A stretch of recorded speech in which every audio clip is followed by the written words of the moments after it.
ta'ala, and how the Prophet sallallahu alaihi wasallam rewarded him for his sacrifices.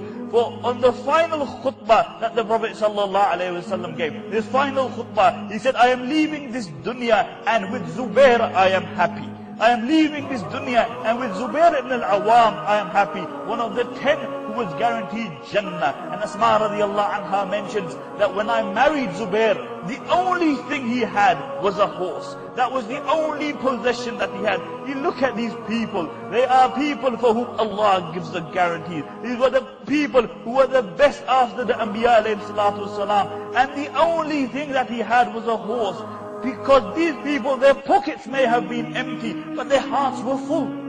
Their hearts were full with Iman. And you look at how many people today, bank balances are full, but their hearts and their lives are totally empty. They are totally empty. And you look at these people that they had no possessions, but we remember them, and when we recall their names, we say, radiyallahu anhum, that Allah is pleased with these people. Allah is pleased with these people because they made a sacrifice for this deed. And what would happen is that when the Muhajirin began to migrate to Medina, every time one of the Muhajirin would give birth, the child would pass away. And the Jews began to say that we have cursed the Muhajirin. They will not have any children in Medina. And Asma radiallahu anha mentioned that when I migrated to Medina, I was heavily pregnant. And when she gave birth in Medina, her child lived. Her child lived. And the Sahaba radiallahu anhu were so happy that Abu Bakr radiallahu anhu, he carried this child through the streets of Medina, and he was saying takbir, and the other Sahaba was saying Allahu Akbar. He was saying takbir, and the Sahaba was saying Allahu Akbar. And upon nobody's birth were the Sahaba as happy as upon the birth of Abdullah ibn Zubair radiallahu anhu. And then they took Abdullah to the Prophet sallallahu alaihi wasallam, and the Prophet sallallahu alaihi wasallam took him in his hands, his blessed hand. When all other children would ask to play with toys, Abdullah would ask for a sword. He would ask to play with a sword. And this doesn't mean that these were bloodthirsty people.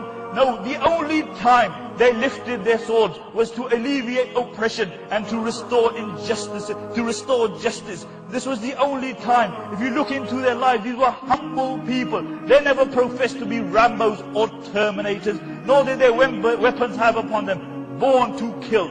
On the contrary, if you look on the sword of the Prophet ﷺ, Ali radiallahu anhu mentioned that I saw a note upon the sword of the Prophet ﷺ, and what this note had, it had these words. It said, Sil man qata'ak.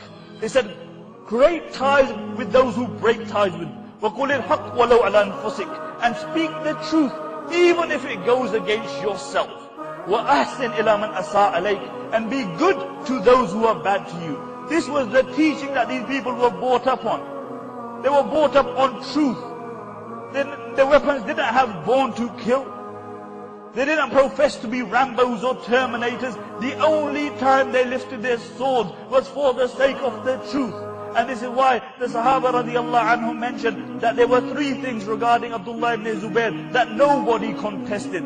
One was his worship, the second was his eloquence, and the third was his bravery. And such was his bravery that even the Prophet ﷺ bore witness to the bravery of Abdullah ibn Zubair radiallahu anhu. At one occasion, the Sahaba radiallahu anhum, they amassed all their children for them to be blessed by the Prophet ﷺ. And the children were all shy to go advance to the Prophet ﷺ. And the first child who advanced to the Prophet ﷺ was Abdullah. And the Prophet ﷺ said, Huwa ibnu abihi. He is the son of his father. Like his father is a man, he is a man. Like his father is brave, he is brave. And really, you contrast that to our children today.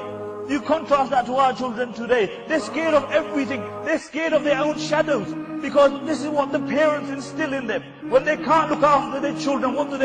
They scare them of the doorbell. They scare them of the cat. They scare them of the dog. They scare them of the policeman. And the ultimate terror, the terror which makes Freddy Krueger look like a nun, the Molvi.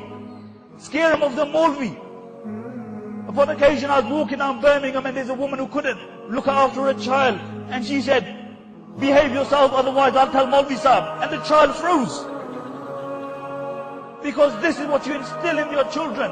And the reality is, when you instill this in your children, indirectly, you are instilling in them the fear of those people who represent the deen of Allah subhanahu wa ta'ala. The reality is that that person gave testimony to the bravery of Abdullah ibn Zubayr, that man from who the shaitan would run away from. Upon occasion, Umar ibn Khattab radiyallahu anhu was walking.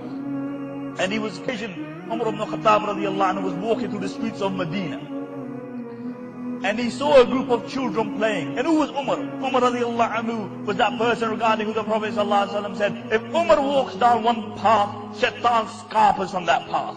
He runs away from that path. And Umar radiyallahu anhu was walking and he saw a group of children playing. And when they saw Umar radiyallahu anhu, they all ran besides one. And Umar radiyallahu anhu came to this child and he said, all your friends have run away. Why did you run away?